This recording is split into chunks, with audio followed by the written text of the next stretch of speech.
1974년 3월 29일로 갑니다. 어떤 얘기 해주시겠습니까? 네, 1974년 3월 29일은 20세기의 가장 위대한 발견, 중국 진시황릉 첫 발견이 있었던 날입니다. 진시황은 500년 넘게 수많은 나라가 전쟁을 벌였던 중국의 춘추 전국시대를 제패하고 중국을 통일한 첫 황제, 그래서 시황이죠. 2000년 동안 잊혀졌던 그의 무덤이 우연한 계기에, 정말 아주 우연한 계기에 세상의 모습을 드러낸 것입니다. 중국 최초의 황제이자 불로장생을 꿈꿨던 진시황. 그 진시황은 그 황릉이 세계 8대 불가 사이에 들어가 있는 것이고요. 또 지금도 발굴이 끝나지 않아서 여전히 발굴하고 있는 왕릉이죠. 2000년의 긴 잠에서 깨어난 진시황릉. 처음에 어떻게 발견되게 됐나요? 네, 1974년 3월 29일 중국 서안 시골 마을의 농부 양신만이라는 사람이 우물을 파기 위해서 땅을 팠는데 깜짝 놀랍니다. 땅 속에 흙으로 만든 사람 모양의 인형, 토용들이 잔뜩 묻혀 있었던 겁니다. 이렇게 해서 중국 고고학 사상 최대 규모의 발굴이 시작이 됐는데요. 이 유적은 뒤에 병마용갱이라는 이름이 붙여집니다. 병마용갱에서 병마는 병사와 말, 용은 인형, 갱은 구덩이라는 뜻이에요. 병사와 말의 인형을 묻은 구덩이라는 뜻이죠. 발굴해보니 지하에 동서로 230m, 남북으로 62m의 거대한 구덩이가 있었고 그 안에 흙으로 구워서 만든 병사 6천여 명, 군마들이 전투 대용을 유지하고 늘어서 있었습니다. 네, 마치 진시황이 지금이라도 명령을 내리면 진군할 것 같은 그런 느낌이 드는 병사의 모습인 것 같은데 놀라운 거는 저 병사들의 얼굴이 다 다르게 만들어졌다면서요. 네, 병사들은 키가 180cm에서 195cm의 늠름한 체격이었고요. 보시다시피 놀라운 것은 병사들의 표정이 다 다르다는 거예요. 귀의 모양까지도 전부 달라서 실제 사람을 재현한 것이다라는 설이 있을 정도입니다. 추가 발굴이 더 진행이 됐는데요. 병마용이 하나가 아니라 3개가 있었고 여기에 병사 8천여 명, 말 500여 필, 전차 140여 대가 더 발견됩니다. 그런데 놀라운 거, 아직도 더 많은 병마용이 흙 속에 묻혀 있을 것으로 추정된다는 거죠. 아니, 왜 무덤 속에 이런 수천 명의 병마용을 만들어서 넣어놨을까요? 진시황은 13살 나이에 진나라 왕으로 즉위했고요. 29살이 되던 기원전 230년부터 약 10년간의 전쟁 끝에 기원전 221년 천하통일, 중국통일이라는 대업을 완성합니다. 그때 나이가 39세였어요. 그로부터 10년 동안 진시황은 사람으로서 누릴 수 있는 최고의 부귀영화를 누리는데요.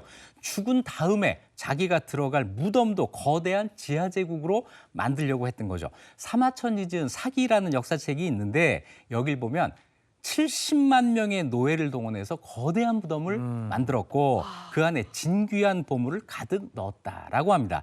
그리고 그 비밀을 유지하기 위해서 후궁과 인부 70만 명을 함께 묻었다고도 합니다.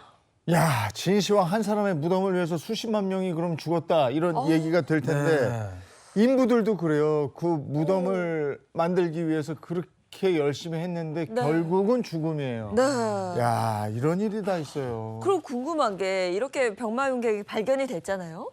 진시황의 시신은 어디 있었던 거예요? 그 병마용갱은 무덤이 아니에요. 이 병마용갱은 진시황릉 울타리에서 1.5km 떨어진 곳에 있습니다. 진시황릉이 아니라 구속된 일종의 지하 관문이라고 보면 되는데요. 여기서 더 놀라운 거, 진시황의 무덤은 아직 발굴되지 않고 있다는 사실입니다. 그래서 병마용갱은 진시황릉이 가진 가치의 빙산의 일각이다라는 말도 있을 정도입니다. 아, 진짜 진시황의 무덤에는 진귀한 보물들이 막 있고 이럴 것 같은데 그거 왜 발굴 안 하는 거예요? 네, 안 하니까 어떤 소문까지 나오냐면 벌써 도굴된 거 아니냐 이런 말까지 나오는데 일단 진시황릉은 좌우폭이 485m, 상하가 515m로 엄청나게 거대하고 그 위에 73m의 흙이 덮여 있어서 마치 작은 산 모습입니다. 중국 정부는 무덤이 너무 거대해서 훼손 없이 발굴할 수 없고 발굴 기술이 발전할 때까지 작업을 안 하겠다고 발표했습니다.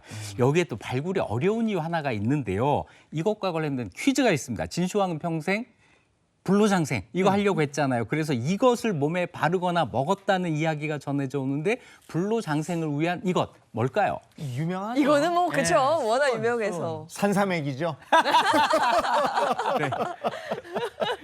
아, 다 수은인 거 다 예. 아세요? 네. 저만 몰랐던 거예요. 바로 수은인데요. 진시황은 불로장생을 위해서 단약이라는 걸 복용했는데 단약의 주성분이 수은이었습니다. 그래서 수은 중독으로 사망했다고 하는 이런 이야기도 있습니다.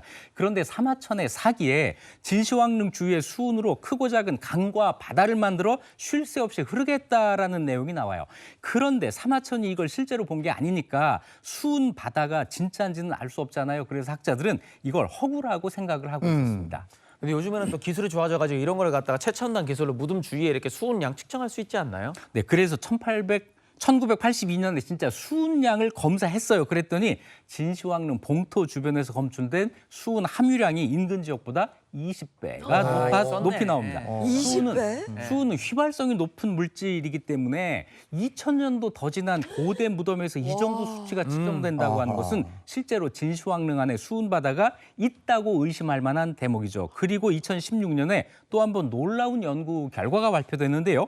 진시황릉 발굴단이 황릉 바닥에 수은으로 만든 당시의 배수시설 지도가 있다고 발표한 겁니다. 결국 사마천의 기록이 사실로 증명된 거죠. 그래서 발굴을 더 신중하게 할 수밖에 없게 됐습니다. 중국을 최초로 통일한 진시황, 불로장생을 꿈꾸던 그의 무덤은 2000년이 지난 지금까지 전 세계의 주목을 받고 있는데요. 지하에 왕국을 건설했다는 이 무덤 전체가 과연 어떤 모습일지는 아직 상상 속에 맡겨야겠습니다. 진짜로 이 안에 불로장생 하고 있는 거 아닐까요? 지금도 살아있는 거 아니에요? 살아있으면 어떡하지? 2000년. 네네네. 야.